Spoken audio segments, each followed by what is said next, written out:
Amigos, tenemos en control de emisiones a Jorge Pozzi, lo tenemos al flaco Germán ahí en la producción, y tenemos aquí al escritor Luis Fernando Iglesias. ¿Cómo le va, Luis Fer? ¿Cómo te va? Luis Fer, aparte de escritor, lo dije ayer anunciando que ibas a estar, es alguien que le gusta el fútbol, es alguien de Nacional, sí. y realmente... Sí, que vi el partido ahora. Estuvimos viendo el partido. Sí. Y realmente... Quedé muy contento, realmente un partido muy complicado. Creo que se basó en, como se basa muchos triunfos uruguayos, una buena defensa, un muy buen golero, y algunos contraataques bien igualados, y bueno, realmente creo que hay, como vos decís, hay un cambio de mentalidad. Ahora estamos jugando contra cualquiera de igual a igual, lo cual es importante. La mentalización pasa creo yo, por el tema de seguir lo que dice el técnico, es decir, estar aferrado en ese esquema, y sobre todo, no ponerse nerviosos. Y lo otro es la gran solidaridad que hay como equipo, ¿no? Y gurises hace 4 años que están juntos. Hoy Tavares lo escuchaba hablando le preguntaron sobre Argentina, y él dijo que no quería hablar, pero quería decir 2 cosas, y las 2 cosas que dijo fue, primero, que el fútbol es un deporte colectivo. Y segundo, quiero reafirmar que Messi es uno de los mejores jugadores, por más que haya jugado el partido que jugó, ¿no? Totalmente de acuerdo. El tercer gol que hizo hoy Uruguay a Brasil es un diseño, digamos, de jugadores que realmente no se la quieren comer, ¿no? Sino que de un solo toque llegaron 3 y hicieron un golazo. Sí, realmente fue todo. Y aparte con eso, con un golero, me parece que es impresionante la personalidad que tiene, que creo que tiene un gran futuro en Cerro, y realmente me pareció bárbaro. El golero, lo que decían hoy, lo que transmitían en el partido, decía que era uno de los mejores goleros de todas las selecciones de todos los últimos tiempos. Yo vi, ¿no? sí, me gustó muchísimo. Y fue fundamental para tratar de detener los ataques que eran muy buenos brasileños, ¿no? Porque estamos hablando que la sub-17 de Brasil, y hay gente de los delanteros que están jugando en el San Pablo, ¿no? Estamos hablando de jugadores de 17 años, pero que juegan en primera en el San Pablo, ¿no? De medio de la cancha para adelante era un equipo típico brasilero que era muy difícil pararlo. O sea, realmente fue una buena estrategia que se hizo para detenerlo. Bueno, Luis Fernando Iglesias, no te invitamos como escritor, no te invitamos como comentarista de fútbol, aunque usted se defiende, sabe que tiene lo suyo.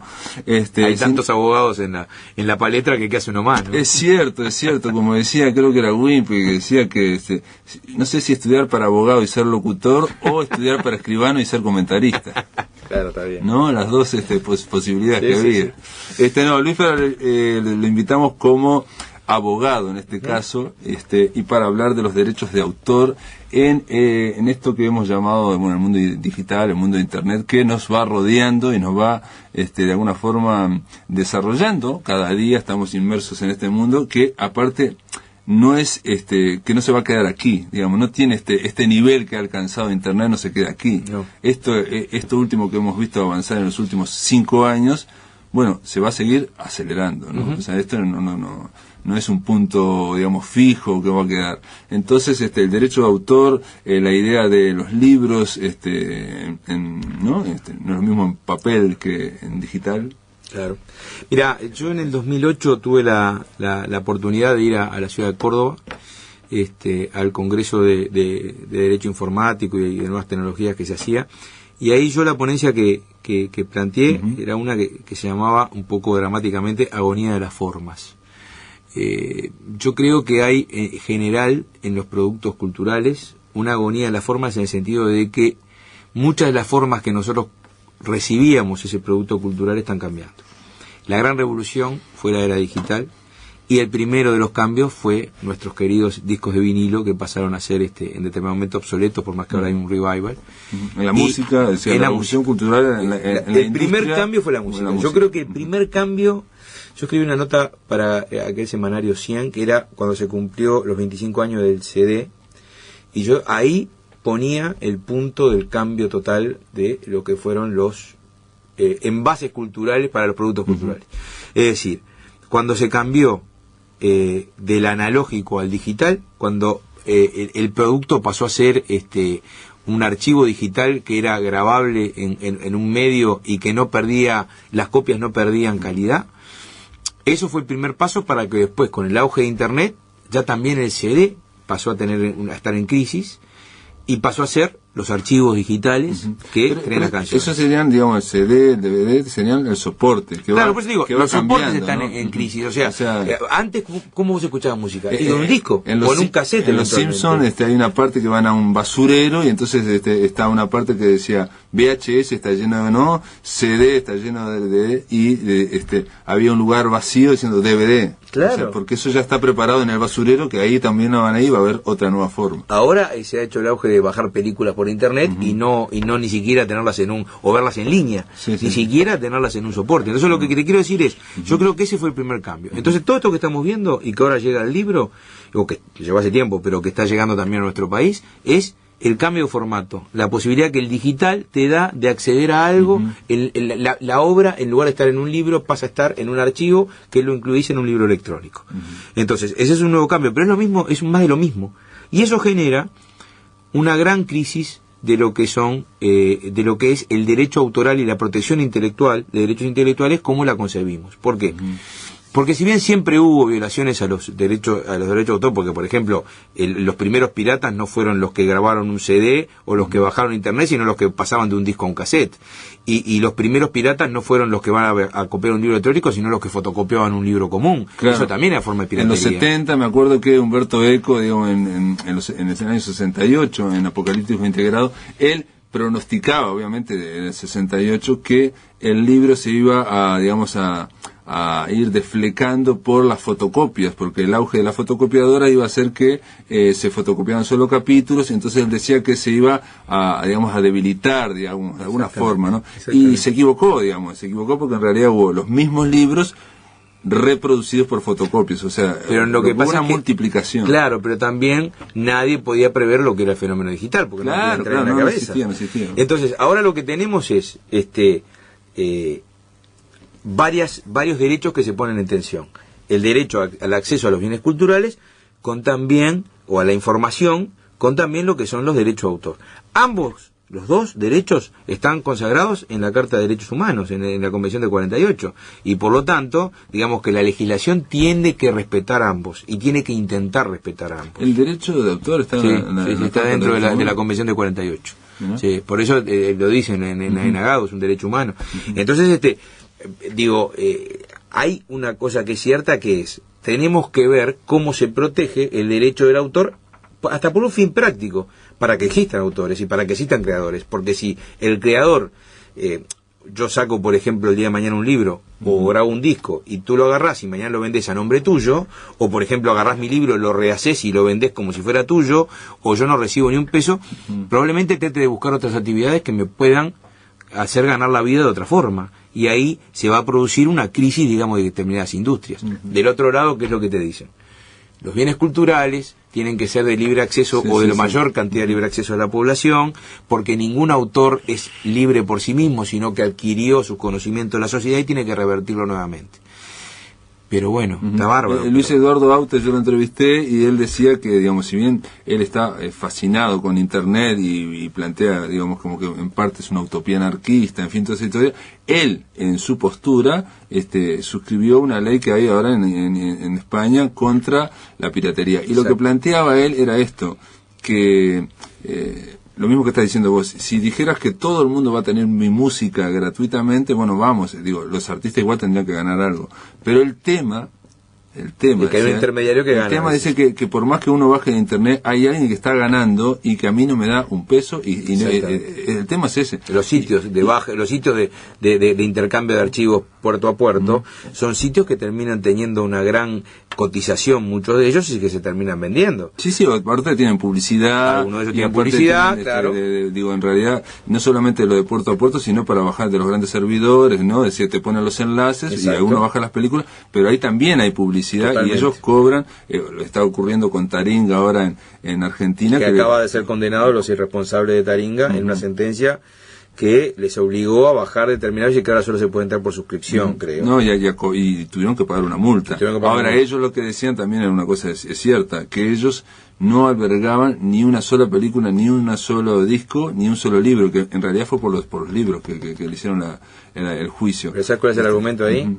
Ese argumento empieza en la época de Napster. Porque ellos ponen solamente el link hacia un servidor que está en otro lado. Eso es exacto. Napster todavía era más claro. La primera, que fue el intercambio puerta a puerta, era un software que a vos te permitía ingresar ahí y vos abrías tus archivos que tenías musicales y del otro lado, como también ingresabas software, también. Entonces los de Napster decían, nosotros no tenemos nada. Pero la sentencia que lo hace cerrar a Napster decía que es lo mismo que utiliza la Taringa, es no, pero facilitas el tema con tu sitio, facilitas el tema del pasaje de archivos que no respetan el copyright. Es muy discutible todo, porque también hubo el primer juicio que hubo en ese caso fue contra Sony. En la época, estamos hablando de los videos primeros, cuando todavía Betamax peleaba con VHS, y los canales de televisión norteamericanos le hicieron un juicio a Sony porque dijeron, por tu aparato me están pudiendo grabar a mí y no están respetando mis derechos. Y sin embargo, ahí el juez entendió que dado que Betamax en un equipo de video también podías grabar material tuyo o que no fuera necesariamente violatorio del copyright, no era condenable lo que hacía Sony. Y ese mismo argumento condenó a Napster. Y Napster fue cerrado. Y ese mismo argumento condenó a Pirate Bay, la Bahía del Pirata, un sitio en Suecia, y también lo condenaron y lo cerraron por eso, aunque después se abrió y se vendió vendiendo música legal, y ahora la sentencia de Taringa. Están las dos posiciones. Y acá lo que hay es una perplejidad por parte de aquellos que tienen los derechos de autor de cómo protegerlos. A usted lo que decía, el senador de Aute decía que en realidad en la industria del disco los autores siempre ganaron poco también. Exacto. Y en la industria editorial también ganan poco. Y que normalmente los que se llevaban la tajada más grande eran los distribuidores. Que Internet lo que hace, oficia de distribuidor. O sea, sustituye a todos los canales posibles de distribución, pero dice que, decía una y otra vez en la entrevista, siempre hay alguien que está ganando y que a mí no me pasa un mango. Para mí, el gran talón de Aquiles que tuvo Napster fue que no fuera solo la RIA, la discográfica de Estados Unidos, que se enfrentaron a ellos, sino que se sumó Metallica, se sumó Dr. Dre y algunos otros músicos que hicieron, digamos, palancas junto con esas discografías, y ahí ya cuando se metió un grupo como Metallica, que les costó bastante igual meterse en eso, ya fue como otra visión, porque también eran los autores los que estaban... Claro, es la visión del autor, ¿no? O sea, que tiene otro peso, digamos, ante el juez, digamos. Exactamente, ¿no? O sea, exactamente. Y bueno, ¿y en qué estaríamos ahora? Estamos en la perplejidad, ¿y qué pasa? Porque mientras está en la perplejidad, está avanzando toda una velocidad. Ya, ahora estamos en una situación en que yo tuve, antes de ir al Congreso, tuve una reunión con el director de la Oficina de Delitos Complejos de acá en Uruguay, que no me acuerdo del nombre del comisario, que también tiene la parte de delitos informáticos, y él me decía que en ese momento, estoy hablando hace 3 años, ellos estaban apuntando a los laboratorios de creación. Es decir, era la época todavía que era muy común comprar, que todavía hay CD truchos, todavía no estaba en auge tanto lo internet. Entonces, él no le quería pegar al usuario, él no le quería pegar, digamos, al que compraba ni en la feria, ni siquiera al vendedor de la feria, le quería pegar al que creaba eso, con un laboratorio que iba sacando copias todo el tiempo. Pero ahí lo que nos tenemos que acordar, que Internet potenció tanto el fenómeno, que, ya ahora los laboratorios creo que tampoco son el objetivo. Claro. Porque aparte, vamos a entendernos que esto quizás tendríamos que haberlo aclarado de entrada, en nuestro país es un delito la copia con fin comercial, pero también es un delito la copia doméstica. Eso que hacemos todos, de bajar una película o bajar un disco, es un delito. Es un delito que no está penado con pena de cárcel, porque se habla de que no tiene fin de lucro, que no tiene como fin perjudicar al creador o al autor, pero tiene una pena de multa que va hasta los 1.500 URs. Es decir, el que es penado ferozmente es el que tiene fin comercial. En ese caso se pena hasta con 3 años de penitenciaría. Entonces, a mí me tocó defender algún cliente en la parte penal, que copiaba programas. Y ahí, otra cosa que la gente no entiende y que le cuesta entender y que le costaba más entender a mi cliente. Él vendía programas claramente y los ofrecía por internet. Incluso era una época en que se bajaban los programas con un programa que vos lo dejabas de noche y que te iba agarrando, era como un peer-to-peer, que te iba agarrando pedazos de programas, yo no soy muy técnico en esto, de otros programas, y armaba el nuevo programa y ese era el que vendía. Y vendía el Office, vendía todos los paquetes usuarios. Y él me decía a mí, ¿cómo yo puedo ir a la cárcel por algo que si vos bajás acá, hay a 2 cuadras, y es cierto, porque yo lo vi, un tipo con un cajón vendiendo exactamente lo que él vendía por internet?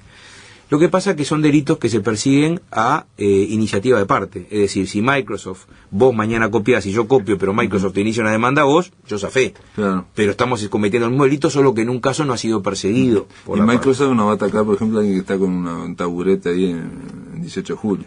No, yo creo que los compañeros que están haciendo están pegándole a todo el mundo un poquito para ver qué pasa. Por ejemplo, le pegaron a los laboratorios. En el caso mío por suerte mi cliente no fue a prisión, pero fue procesado sin prisión.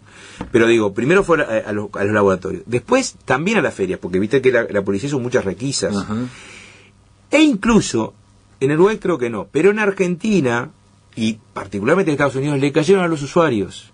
En Estados Unidos hubo un caso en el 2006 en Duluth, Texas, que a una mujer por bajar, creo que fueron 20 canciones, le hicieron una demanda de $260.000, porque en Estados Unidos se puede hacer algo que acá no se puede hacer, que es lo que se llama el salir a pescar, es decir, vos promover el delito del otro. Acá no podés hacer eso.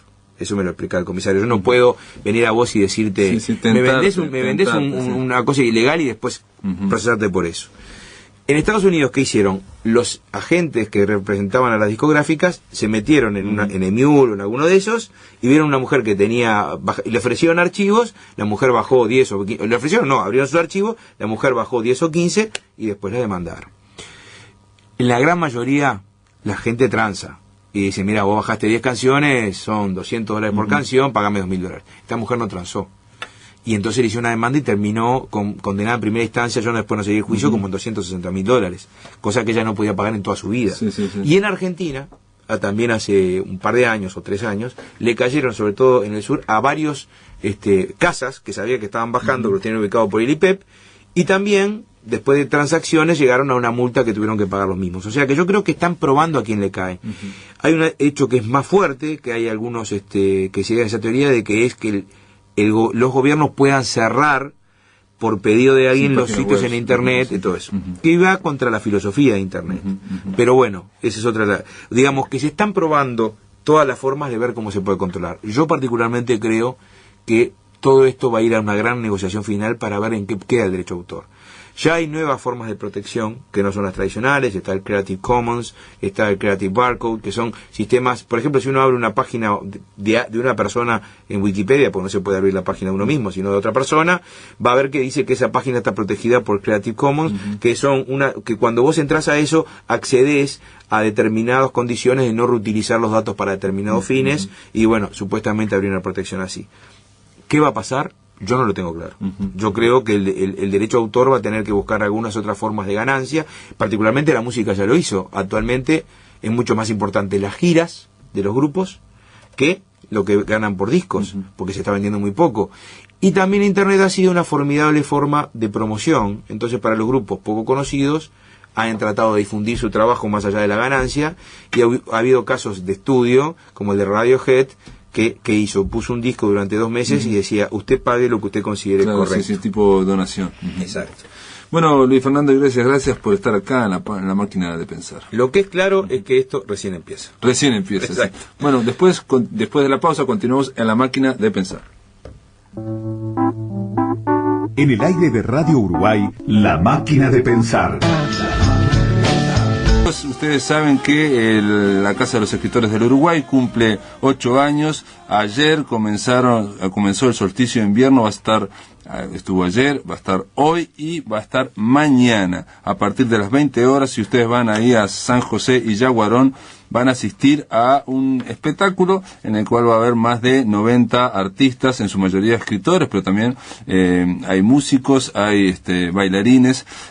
En concreto, en los escritores que están hoy a partir de las 20 horas en el Mercado de la Abundancia, esto ya debe haber comenzado hace un ratito, si es que son puntuales, va a estar entre otros Guillermo Baltar, va a estar Tabaré Rivero, va a estar Agamenón Castrillón, Blanca Emi, Álvaro Ojeda, Paulo Rodel, Andrés Echeverría, Duilio Liraski, entre otros. Va a estar Maca, Goicochea y Mora. Fernando Goicochea y Mora, ustedes saben, son 2 músicos impresionantes que tienen ahí una especie de combo armado con Macachín, y Maca es el que lee los poemas. Todo esto gratuitamente en San José y Yaguarón, ahí en el Mercado de la Abundancia.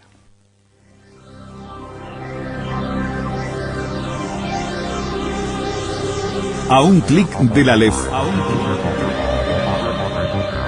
Nos subimos al mangrullo de la máquina para escrutar el horizonte virtual, a un clic de la LEF.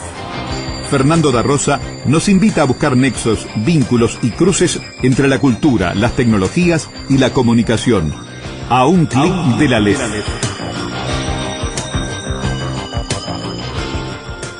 Muy bien, a un clic de la LEF está hecha la presentación.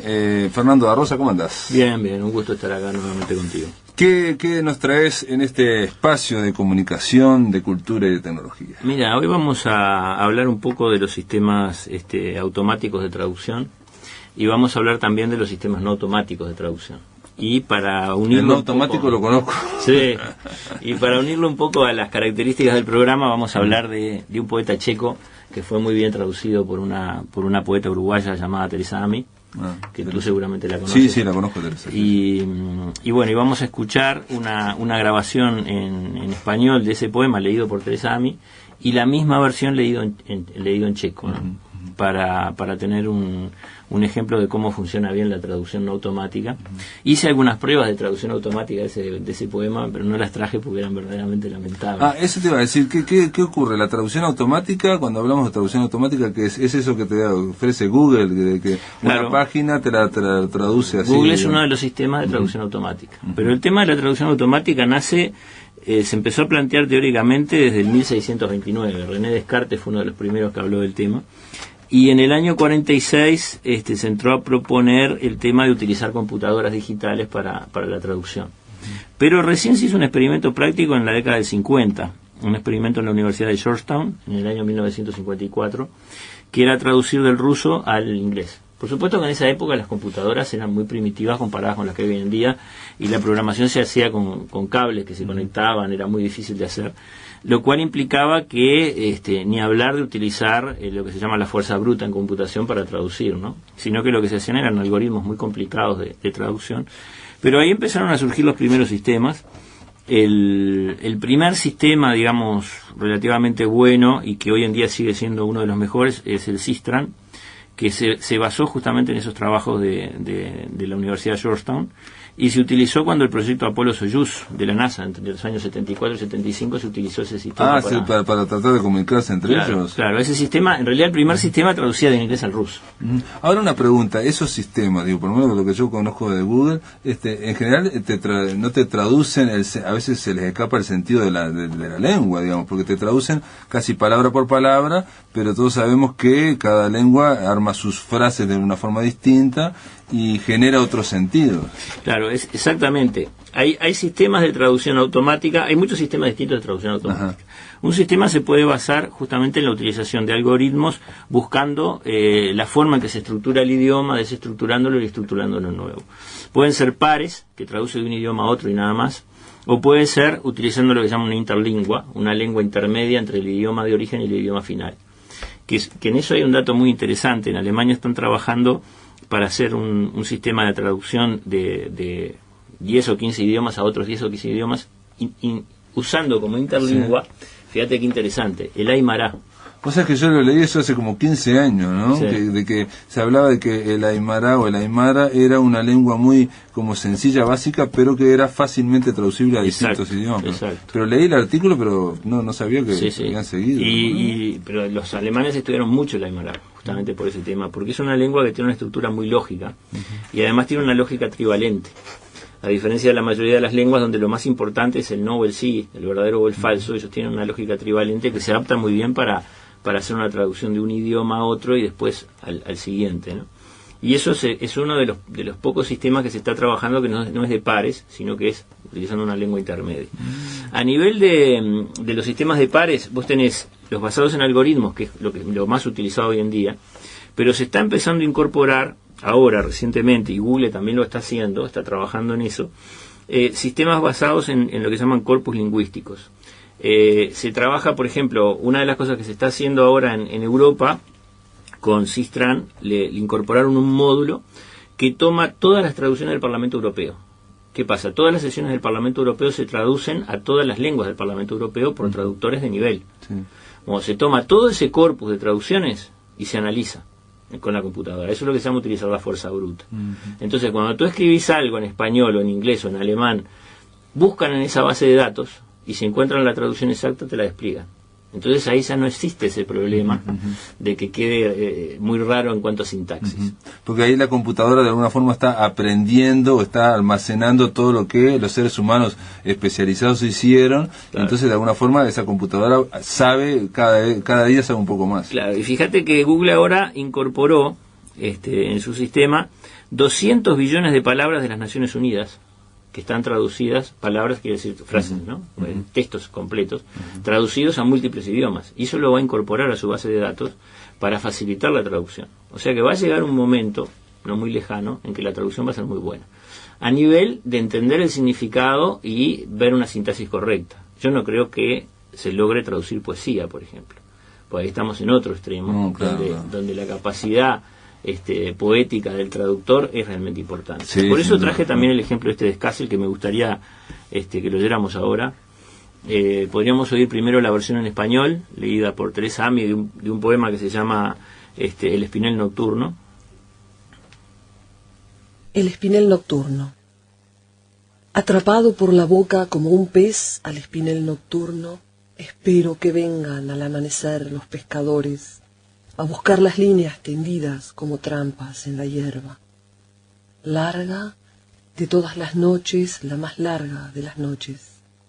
Y el agua fluye, fluye la noche y las estrellas, caen las orillas socavadas por la primavera y la tierra se desploma en negras ensenadas. Larga de todas las noches, la más larga de las noches. Solo las barriguitas de las piedritas en la grava prometen la llegada del día, y un disparo, claro, disparo, se desvanece en el bosque y las ciervas huyen. Larga de todas las noches, la más larga de las noches. Enganchado por la boca y el dolor como un pez, espero el amanecer y a los buenos pescadores que vengan por la orilla a buscar las señales. Larga de todas las noches, la más larga de las noches. Bueno, esa es la versión de Teresa de este poema de Skazzel. No sabía que Teresa Ami sabía checoslovaco. Sí, ¿no? sí, inclusive viajó, además estudió a Skazzel y publicó un libro que lo publicó Acron Editores en México en el 2002, que se llama La más larga de las noches, que es justamente un libro es la única traducción que hay al español de Skazzel. Skazzel es un poeta checo que nació en el año 1922 y murió el 7 de noviembre de 1989. Un poeta que se enfrentó en cierto modo al régimen comunista en su momento y fue censurado por eso. Estuvo censurado durante muchísimo tiempo y su poesía circulaba en el sistema de los samizdat, los textos escritos a máquina. Así se llaman, y fotocopiados, mimeografiados. Sí, usaban 1000 métodos para poderlos difundir. Y murió justamente el 7 de noviembre de 1989, 10 días antes de la revolución de terciopelo con la que cayó el régimen comunista en Checoslovaquia, ¿no? Y ese poema, si prestamos atención al poema, justamente hace referencia a esa situación, ¿no? La imagen del pez en el espinel nocturno, enganchado, esperando que vengan al amanecer los cazadores, ¿no? Los pescadores. Es una imagen muy fuerte. Claro, ¿no? Porque no puede huir, ¿no? No puede huir, está enganchado, esperando ahí. Es una imagen sumamente fuerte. Bueno, nosotros cuando pusimos esta serie de poemas, pusimos unos 6 o 7 poemas en Entre Bytes, en la revista que sacamos con Postdata, pusimos también, dijimos, vamos a poner la versión en checo para que se oiga, se sienta la sonoridad del poema en checo, y conseguimos un checo que residía acá en Uruguay, que además tenía buena voz, que se prestó para leer el poema. Teresa lo asesoró, porque Teresa me decía, yo lo puedo leer, pero no va a tener el tono que tendría realmente, ¿no? Y bueno, lo podemos oír ahora. Noční udice, chycený za ústa na noční udici jak ryba. Čekám, až přijdou k ránu rybáři, vyhledat v trávě nastrážené šňůry. Ta noc je dlouhá, ze všech nejdelší. A plyne voda, plyne noc a hvězdy, padají břehy z jara podemleté, hroutí se hlína v černých zátokách. Ta noc je dlouhá, ze všech nejdelší. Jen na ražinkách příškách kamínků slibují příchod dne a rána, bílá rána. Odezní pod lesem a laně prchají. Ta noc je dlouhá, ze všech nejdelší. Chycený za ústa a za bolest jak ryba. Čekám, až ráno dobří rybáři po břehu půjdou hledat znamení. Ta noc je dlouhá, ze všech nejdelší. Bueno, este era digamos, el poema de Skázel. Ratko Valkar se llama el que leyó el poema. ¿Cómo se llama? Ratko Valkar. Que hay un checo que vive acá en Uruguay, ¿no? Sí. Es decir, porque Skázel en ese momento ya había muerto, ¿no? Sí. Se había fallecido. Fernando, si te parece, después de la pausa continuamos hablando de la traducción automática y la no automática. En el aire de Radio Uruguay, La Máquina de Pensar.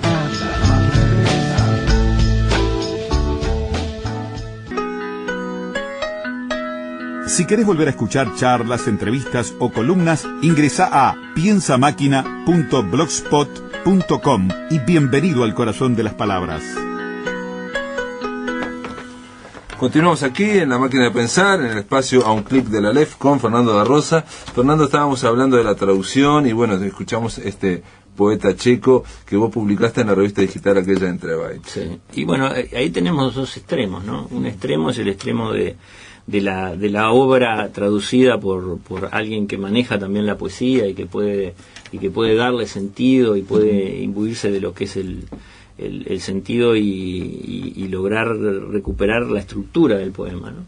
Y otra cosa es la traducción fría de la máquina y automática. Pero la traducción fría de la máquina y automática también cumple un rol. En la medida en que eso se desarrolle nos abre una cantidad de puertas. Yo, por ejemplo, hice un artículo no hace mucho sobre los QR Code basado en páginas web japonesas. Saqué la información de una cantidad de páginas web japonesas usando el traductor de Google, porque yo japonés no sé nada. Claro. Y funcionó. Y hoy en día, o sea que lo que viene va a ser aún más potente, ¿no? Se me ocurre que quizás un paralelo podría ser el tema de la poesía, precisamente que trajiste de ejemplo. Hay mucha gente que sostiene que es muy difícil o que es hasta casi imposible trasplantar o recrear un poema de un lado al otro, y gente muy inteligente, muy erudita. Imagínate haciéndolo. Pero sin embargo, también otra gente erudita ha dicho que Occidente solo existe gracias a que se ha hecho esas traiciones, esas traducciones, ¿no? Claro. O sea, todos estamos inmersos en esa especie de contrabando que ha habido de un idioma a otro y si ha servido para el desarrollo del arte en el mundo. En este caso, una comparación sería si la máquina, si se desarrolla un poco más esta traducción automática, puede servir para desarrollarnos culturalmente. Claro, recordemos la biblioteca de Alejandría, ¿no? En la biblioteca de Alejandría, cada barco que llegaba a puerto le obligaban a dejar copiar esos manuscritos, ¿no? Y se quedaban con copia, y así construyeron la biblioteca y la tradujeron en una cantidad de idiomas.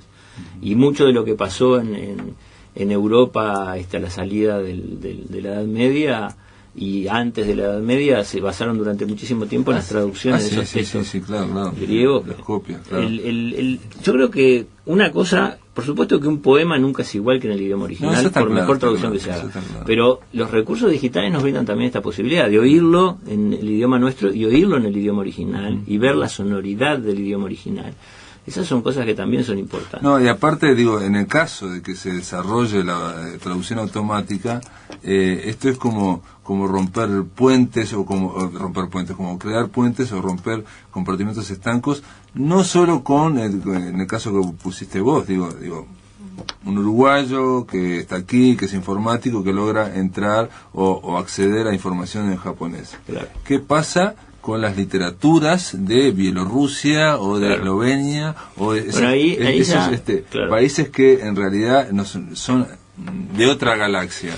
Si hubiera una traducción automática y simultánea, bueno, quizás no serían de otra galaxia. Entonces, lo que nosotros planteamos como cercano, que es Japón, el inglés, el francés, bueno, se te abre. Claro, ahí lo que tenés es, yo creo que van a ser etapas, ¿no? O sea, ahora está en un nivel técnico. Yo creo que para un nivel literario estamos muy lejos de lograr una traducción con calidad literaria de un idioma a otro. Tal vez algún día llegue, cuando el corpus lingüístico sea tan enorme que esté metida toda lo que se ha escrito bien traducido.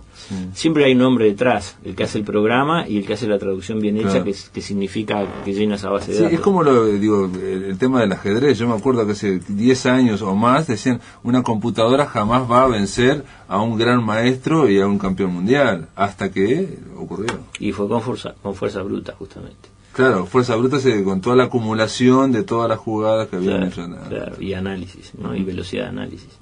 El caso de Deep Blue, tú estás hablando del caso de Deep Blue. Claro, y digo, velocidad de análisis y acumulación de, digamos, de experiencia para la computadora, y también capacidad para manejar todos esos datos. O sea, que en su momento cuando se decía no va a ganar es porque había una determinada capacidad. El tema es que la capacidad va y se va incrementando, no sé, progresivamente, ¿no? Hay una ley que se llama ley de Moore, que la desarrolló un ingeniero de Intel que se llamaba Moore, que dijo que la capacidad de los procesadores se iba a duplicar cada 18 meses. Eso lo formuló él en el año 65 y hasta ahora se sigue dando.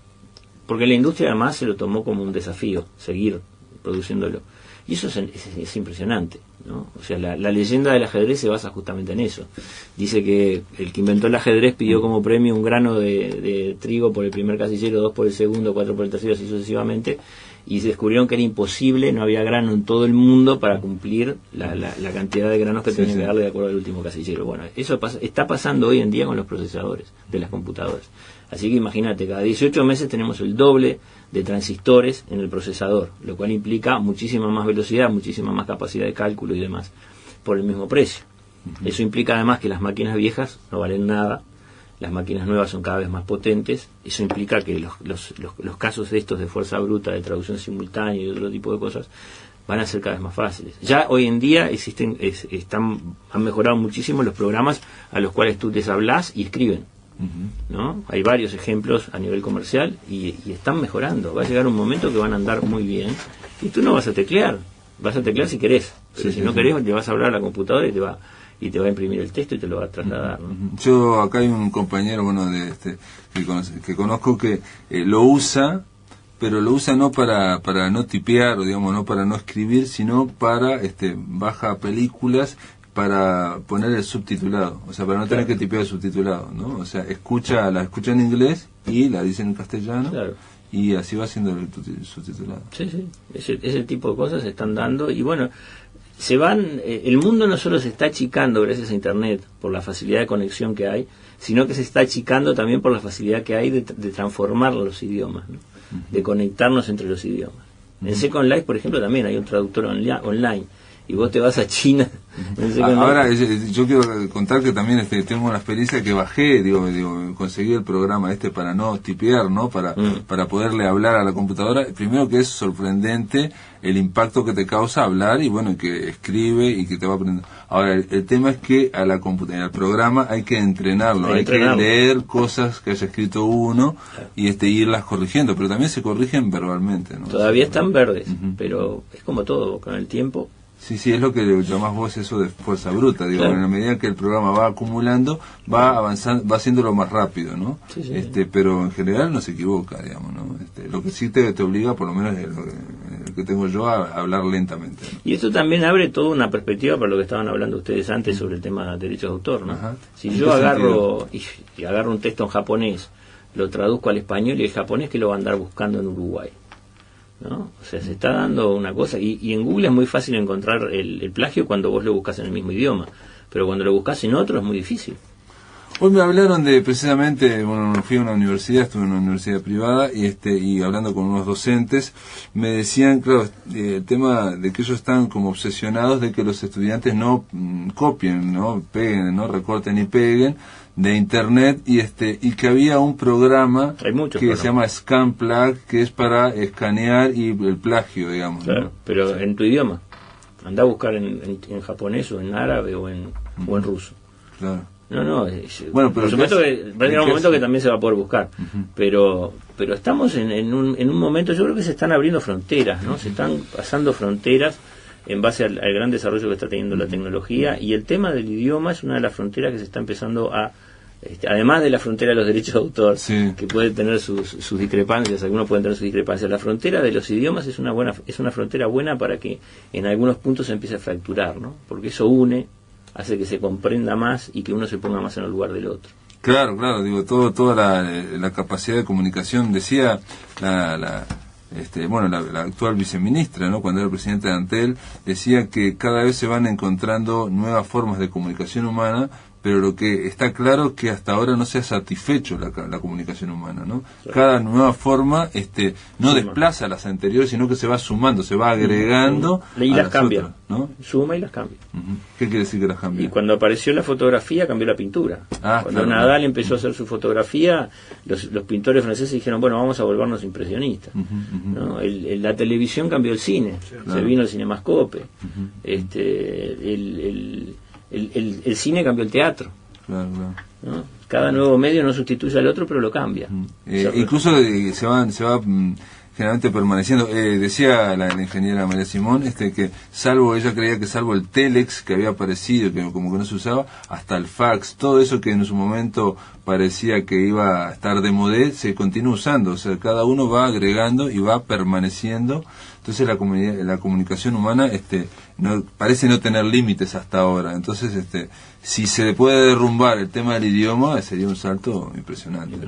A mí me decían hace poco una alumna en la universidad, ¿no? Me decía, antes una tenía que ver si la pareja le dejaba un mensaje en el contestador telefónico. Ahora hay que buscar la cuenta de correo electrónico, hay que ver en Facebook, hay que ver en Sí, teléfono. Los mensajes SMS. Claro. A eso se refería precisamente María Simón, o sea que ninguno desplaza al anterior, digo, nadie por escribir SMS deja de mandar correo, nadie por poner en Facebook deja de mandar, o sea, hay una acumulación, pero la gente lo sigue usando a todos. Eso es sorprendente. Fíjate que estamos usando idiomas como el aymara, que probablemente en el norte no lo consideraran muy relevante, y ahora descubrimos la riqueza que tenemos. Yo me acuerdo de haber leído autóctono de América, ¿no? Me acuerdo de haber leído eso en una revista del Tercer Mundo, pero en la década del 90, y me pareció sorprendente porque venía de Europa, y esos descubrimientos que a veces parecen un golazo, ¿no? De que la aymara podía ser. Bueno, tenemos y ahora con Evo Morales se puso de moda todo el tema. Tenemos idiomas que son sumamente ricos y interesantes como la aymara, y tenemos una riqueza tremenda a nivel de patentes en el Amazonas, ¿no?